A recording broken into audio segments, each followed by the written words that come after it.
shtresa e bardhe e gjuhës lidhet dhe me kandidën. Kjo tregon që gjuha është vazhdim i zorëve, pra si krijohet, si tregon mykun gjuha? Si krijohet ajo shtresa? Çfarë ndodh fiziologjikisht në trup? Shtresa e bardhë tregon direkt të probleme drejt për drejt në sistemin e tretjes. Ne kemi problem në sistemin e tretjes, sepse duhet dim gjuha është pjesë e traktit gastrointestinal. Çdo gjë që ndodh në stomak dhe në zorë do reflektohet në sipërfaqe. Dhe në sipërfaqen e saj kush është? Është gjuha, po mund të reflektojë te pjesa e mishit të dhëmbëve, te dhëmbët, pra reflekton kudo.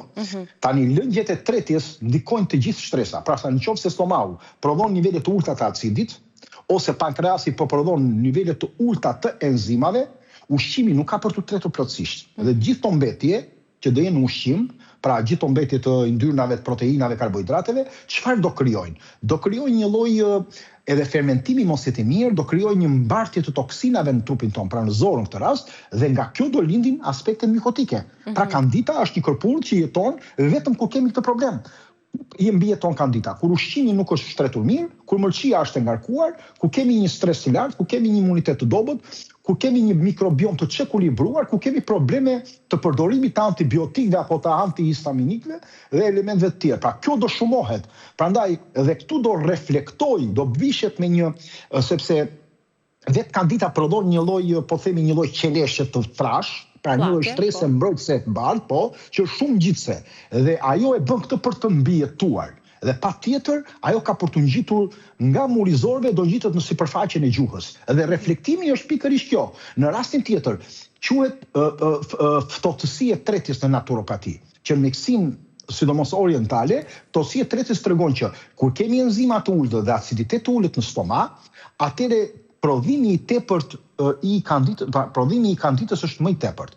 Dhe kjo ngrihet në pjesën e zgavrës gojës dhe e kap të pjesën e shtresës, e krijon një stres të trash që duke sikur ikën, por është e vështirë për t'u larguar, ngjitet fort. Kjo është, pra në 95% të rasteve ne kemi problem të disbiozës, nuk kemi vetëm problem kanditën, sepse kandita është një shkaktar tjetër, por po themi kemi problem nga ndalësimi i tretjes, kemi disbiozë dhe kemi këto lloj probleme tjetër. Si mund ta dallojmë ne, sepse njerëzit mund të kenë një shtres të bardhë, pikërisht nga vendi, nga pozicioni ku ndodhet shtresa e bardhë në gjithë gjatësinë e gjuhës. Po, nëse edhe kur e kruajmë, edhe kur ne e pastrojmë, ajo bëhet gjuha e kuqe dhe na gërvishet, se gërvishet aq ngjitse është sa na gërvishet gjuha dhe na djeg. Atëre kjo është një faktor, një mund të themi një simptom, po të themi, ose një element që më duhet të kuptuar. Nga ana tjetër kur shtresa është shumë e rëndë, është shumë ngjitse, kur kemi një erë të keqe të gojës, kur ka dhe pika të bardha në gjuhë, pra në momentin që ne e pastrojmë, përsëri ka ngelur pika të bardha, edhe sikur ta pastrojmë, pika të bardha të gjuha. Në momentin që ka ngelur pika të bardha të gjuha, atëre ne kuptojmë që mund të kemi kandida. Nga ana tjetër, në momentin kur ne konsumojmë një ëmbëlsirë, një ditë para, sidomos në darkë, kur konsumojmë një sasi buke, apo kur konsumojmë pak qumësh dhe bulmet, në momentin e të nesërme se shikojmë që kjo është bërë akoma më keq. Atëherë ne kuptojmë që kjo se është ushqyer dhe e ka reflektuar pas disa orëve.